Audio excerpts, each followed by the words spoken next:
It started as a joke, just a silly birthday gift from my coworkers, a fun little DNA test kit with a shiny blue ribbon and a card that read, "Maybe you're secretly royalty." I laughed, took it home and left it on my dresser for a week because I already knew who I was.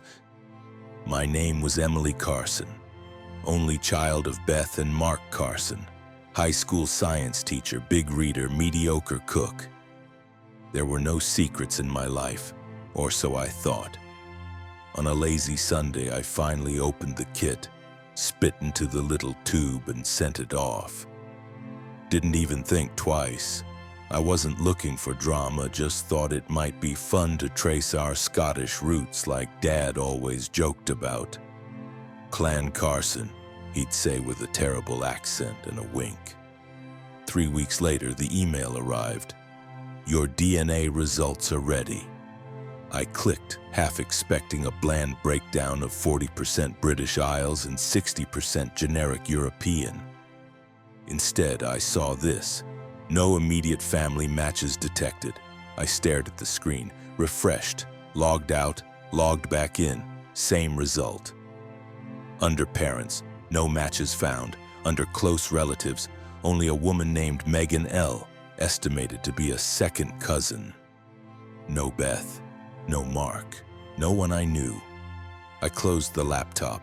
My chest tightened in a way I couldn't explain. I tried to rationalize it. Maybe the database was wrong. Maybe my parents hadn't done a test yet. Maybe it was just a fluke. But a voice deep inside whispered something colder. What if it's not wrong?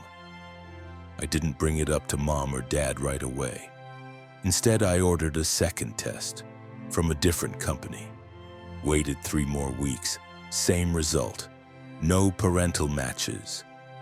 That night, I drove to their house. They were watching TV in the den, popcorn in a bowl between them like they did every Thursday night. I stood there in the doorway, my mouth dry. Mom looked up and smiled.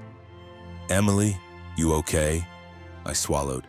"Have either of you ever done a DNA test?" They glanced at each other. Dad chuckled. "Nope, don't need a computer to tell me you're mine." I laughed, too loud. It didn't reach my eyes. We made small talk, but I barely heard them. All I could think about was the results, the absence, the void where their names should have been. That night, I called the testing company's helpline, spoke to a tech rep named Donna, who walked me through every possibility. No, there was no lab mix-up. No, the sample wasn't contaminated. Yes, the results were 99.99% conclusive. If your biological parents were in the database, they would show up. If they're not, it means either they haven't tested or they aren't your biological parents. I thanked her, hung up, then sat in silence, staring at my ceiling for what felt like hours. How could this be? Beth had nursed me through the flu. Mark had taught me to ride a bike. They loved me, didn't they? The next morning, I confronted them. No warning, no preamble. Just stood in their kitchen and said, "I took a DNA test. 2, actually, and neither of you came up as a match." The silence that followed was the longest I'd ever experienced. Mom dropped the mug she was holding. It shattered. Dad just sat down and looked like he aged 10 years in 10 seconds. I whispered, "Is it true?" Mom looked up, tears already filling her eyes. She nodded once, slowly. Dad cleared his throat. "We were going to tell you, we always meant to, but time, it just kept slipping by." I could barely speak. "So I'm adopted?" Mom shook her head. "Not exactly." And that's when everything I thought I knew shattered. "You were found," she said, "abandoned, in a hospital waiting room. No note, no name, just a blanket. You were only a few days old." They told me how they'd been trying to adopt for years. that they were at the hospital when a nurse discovered me in a bassinet, left between shift changes. That social services launched an investigation, but no one ever came forward. And somehow, they were allowed to keep me. I blinked. There was no paperwork, no legal process. Dad rubbed his hands together. There was. Eventually, after a few weeks in foster care, but by then you were already home with us. Already our daughter. Mom whispered, "We never wanted to lie to you. We just never found the right moment to tell you, and the longer we waited," her voice broke, "the more scared we got." I stood there numb, not angry, not yet, just lost. That night I went home and cried harder than I ever had, not because I hated them, but because I didn't know who I was anymore. I started digging. Old records, news archives, missing infant reports from the year I was born. And then I found something, a local paper. Infant girl found at county hospital, parents unknown. There was a picture, low quality, but I recognized the blanket in the bassinet. It was mine. The article said authorities believed the child may have been taken from another location. The photo in the newspaper was grainy, barely more than a shadow of a baby in a pale blanket lying in a hospital bassinet under fluorescent light. But I knew it was me. That blanket, pale yellow stitched with tiny daisies, still sat folded in a box in my closet. Mom had always told me it was from my first days home. Now I knew it was from before that, from whoever left me behind. The article mentioned the nurse who found me. Alicia M., it said. She had worked the night shift at Riverside County Hospital. The paper quoted her briefly. It was like she appeared out of nowhere. No one saw who left her. 1 minute the bassinet was empty, the next she was there. I looked up the hospital. It had been closed down 10 years ago and converted into a storage facility for medical records. Still, it was a place to start. I emailed every contact I could find, medical record offices, local social workers, even a few retired staff listed in old directories. One email bounced back, another gave me nothing, but the third, it was from a woman named June who said she had worked alongside Alicia back then and had kept in touch after retirement. She offered to forward my message. 3 days later, I got a reply from Alicia herself. Her message was short. I remember her. I remember you. I've never forgotten. If you're looking for the truth, I think it's time we talk. She lived 2 towns over. I drove to meet her the next morning. Alicia opened the door slowly. She was in her 70s now, her eyes tired but kind. She invited me in and poured us tea without asking questions. Then sat across from me and said, "You want to know who left you there, don't you?" I nodded. She took a shaky breath. "I can't tell you exactly who, but I can tell you this. I don't think you were abandoned." My breath caught. "What do you mean?" She leaned forward. "You weren't crying, you weren't cold. You looked clean, recently fed. Whoever left you there, then they didn't just dump you. They placed you carefully, almost lovingly. And they made sure it was my shift." She went on to explain that back then Riverside had a lot of transient births. Women who showed up in labor with no ID, gave birth, then disappeared. But I didn't fit that pattern. There was no birth record for me in the hospital.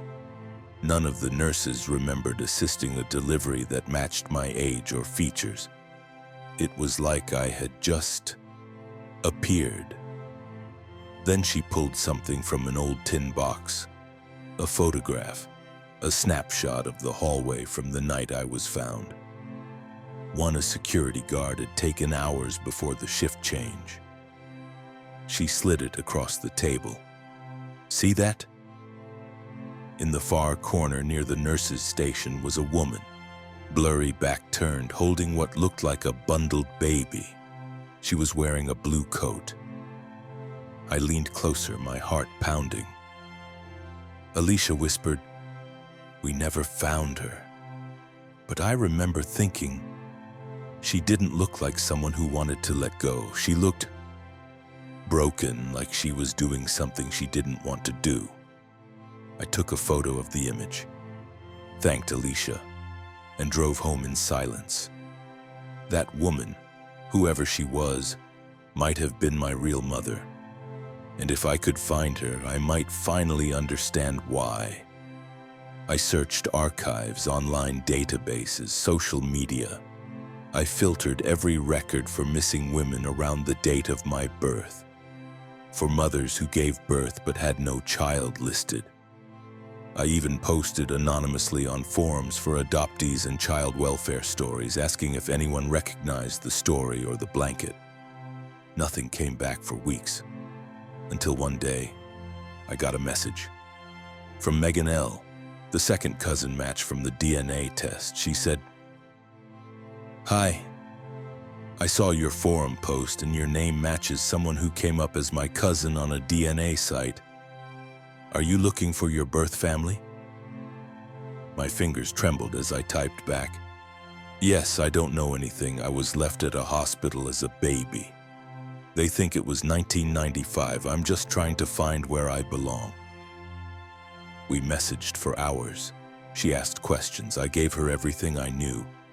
At the end, she said, "My mom had a sister. Her name was Evelyn.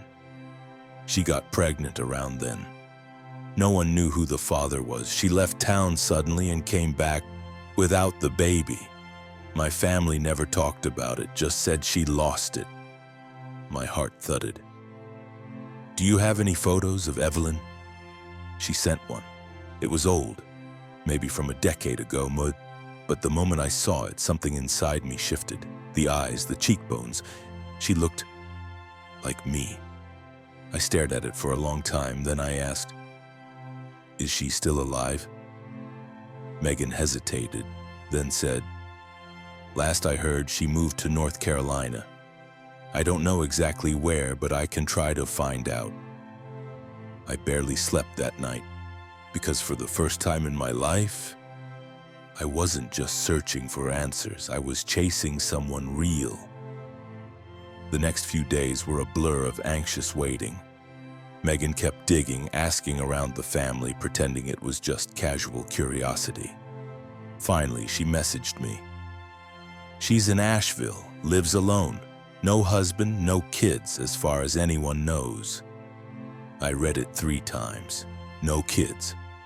As far as the world knew, Evelyn, the woman who might have given birth to me, had never had a child, except she had me. I found the address, a small cabin-style home on the edge of a wooded neighborhood. Quiet, private. I booked a flight that night. Part of me feared she wouldn't want to see me. Another part feared what I might hear if she did. But I couldn't live with silence anymore. When I arrived, I parked across the street and stared at the house for 10 full minutes. Then I walked to the door and knocked, software once, twice. No answer. I knocked again. Finally, the door opened just a crack. She looked older than the photo, but the resemblance was immediate and unmistakable. Same eyes, same chin. A nervousness behind her gaze that I knew too well. "Hi," I said softly. "Are you Evelyn?" She nodded, cautious. "Who's asking?" I swallowed. "My name is Emily. I think I might be your daughter."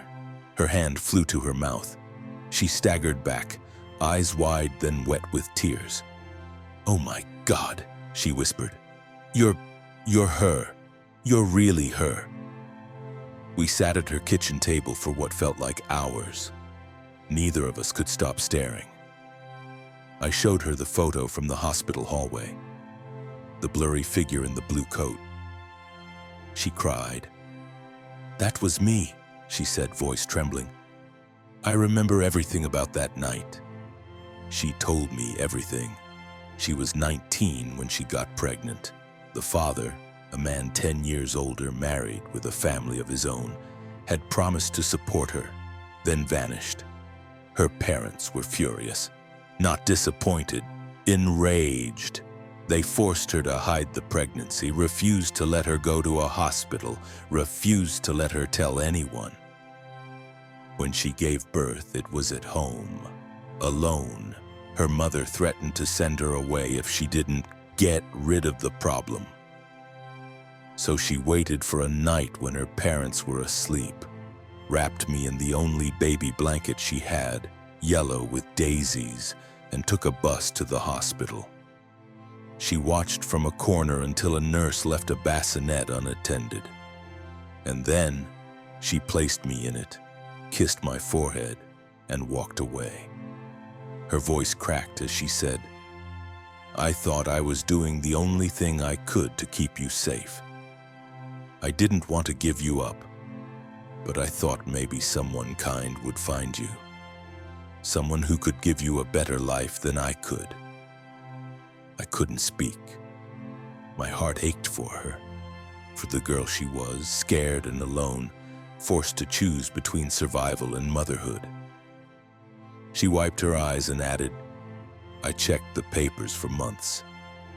When I saw a couple had taken you in, I thought, maybe it was meant to be. I thought maybe I wasn't meant to be your mother, just the one who brought you to the right place." I whispered, "Why didn't you ever try to find me?" Her eyes welled up again. I didn't know how, and by the time I thought I was strong enough, I was too ashamed. I thought you'd hate me. I reached for her hand, and in that moment everything shifted. This woman wasn't a monster, she wasn't a coward. She was a victim of pressure, of fear, of generational cruelty. And still, she had loved me enough to choose safety over possession. We sat in silence for a while, then she asked, "Do your parents, the ones who raised you, do they know you're here?" I nodded. "They told me everything, eventually." She smiled faintly. "Did they love you?" I nodded again. "They did. They do." She let out a shaky breath.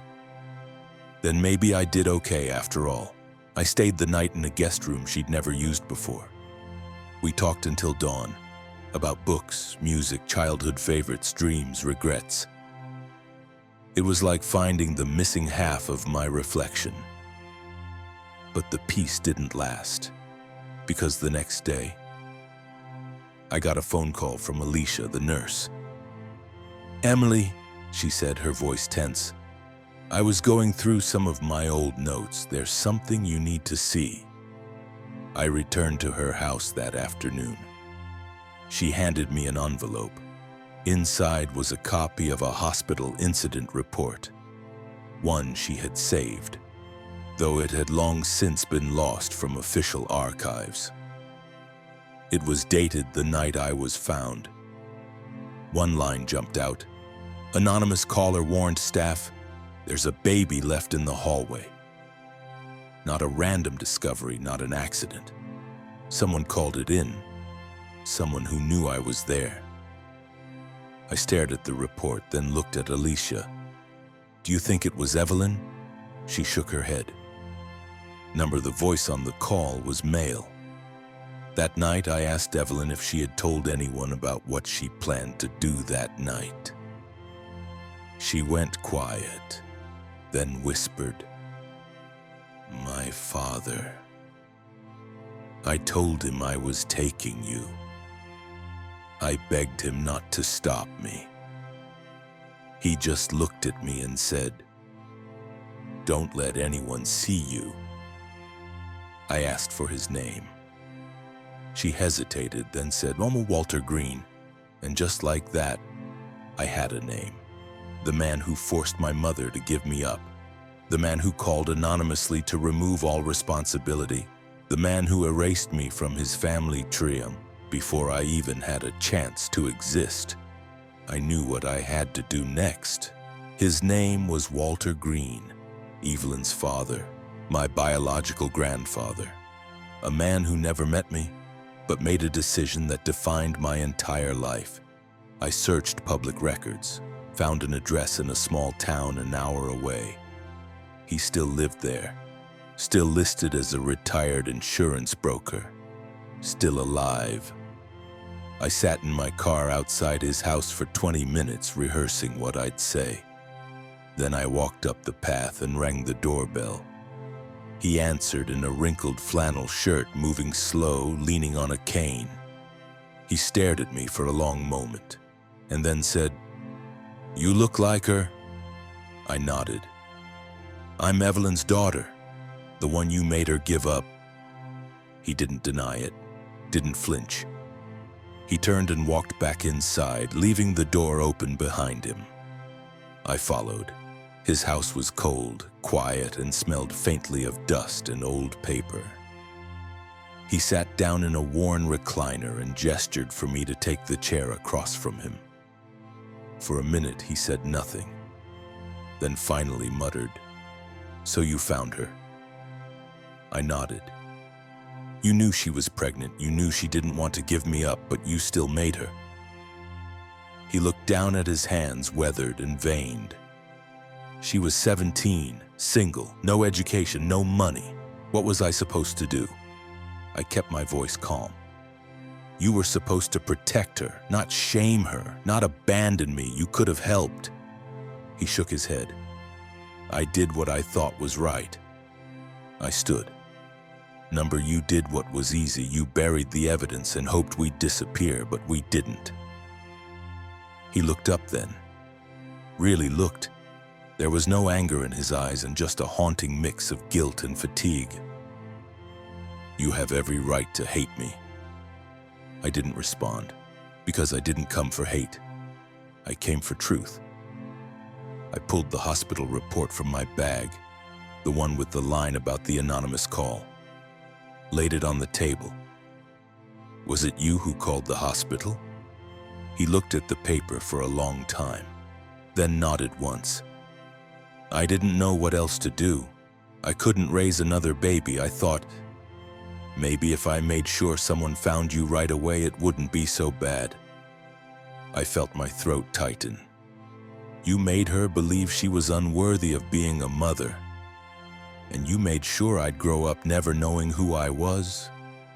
He didn't argue, didn't cry, just sat with the silence of a man who had lived long enough to be haunted by his own choices. I left without another word. There was nothing more to say. Because forgiveness isn't something you owe. It's something you earn. And he had never even tried. The following week, I returned to Evelyn's home. She opened the door, eyes searching mine for the answer she was afraid to hear. "You saw him," she whispered. I nodded. I told him everything. I got the truth. She sat down, hands trembling. "I'm so sorry for all of it." I took her hand. "You don't need to apologize. You were a child doing what you had to do. You loved me enough to let me go." And she cried in a way that was quiet, the kind of tears people hold in for years. Later that night, I drove to Beth and Mark's house. My parents, the ones who raised me, nursed my scraped knees, came to every school play, and stayed up during my fevers. They stood in the doorway, nervous and unsure. But when I stepped forward and wrapped them both in a hug, I felt the final piece click into place. "Thank you," I said, "for everything." The truth hadn't changed how much they loved me. It had only shown me how deep that love went, because they'd chosen me long before I had a name. In the months that followed, something unexpected happened. I started writing a blog. a small series of essays about identity, adoption, and what happens when your past unravels your present. It went viral. Emails poured in from people who had experienced similar revelations. People who had been swapped, abandoned, adopted in silence. One line from an email stuck with me. "You made me feel less alone in the questions I was too scared to ask. So I kept writing, and I kept healing. Because some stories aren't meant to be buried. Some truths demand to be told. And some families, like mine, are made up of broken beginnings that still found a way to become whole. I have 3 parents now, Beth and Mark, who gave me a life, Evelyn, who gave me love she didn't know how to keep, and me, the woman who fought to stitch it all together. I may not have been born into the life I thought, but I was never without love. And in the end, that's what saved me."